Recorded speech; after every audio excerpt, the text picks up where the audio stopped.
Hey guys, welcome back. Today I am fighting this washer, trying to fix it. So this is kind of like a can we fix it video. I cannot get, or I could not get, the agitator released from the, I guess it's the spline or the transmission piece. What my washer was doing, it wasn't spinning at high speed.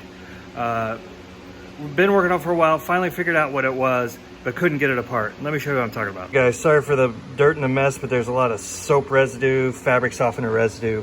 But basically what you do is, and this is a Maytag washer, and let me just put the model number up here. All these are pretty similar. But what you have to do is pop that lid off I just took off, and then down inside there's a bolt. I've already taken that out. That was not that challenging, but every video I've watched says lift this straight up. It doesn't work that way, so I'm going to show you how I got mine out. You guys, just to be clear, I tried everything. You can see the marks where I've been beating on it with a rubber mallet. Couldn't get anything out. So this is what I did, is I took a tow strap and I wrapped it around a board, and then I slid it underneath where the agitator attaches. All I did was keep turning my board over until I got it on tight, super tight, and it was putting a lot of pressure on a lift. And then I took my rubber mallet, and I hit it around down here. It still wouldn't come out, but when I hit it on the top, boom, it popped right up. So I know from watching a lot of other videos out there, people have been having trouble releasing a stuck agitator, and that's how I finally got mine to go. I tried everything. I poured hot water, boiling water, rust CLR, basically the rust lime remover. Nothing would free this up.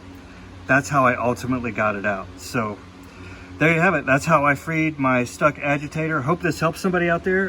If you have other ways you've done it, leave a comment below for other people to hopefully that are stuck in a situation can get this done. Everybody asks, this is the bad part that sits underneath it. I'm gonna try to get some light in there. Sorry, it's a lot of soap mess on it. See these splines? They're actually completely stripped out.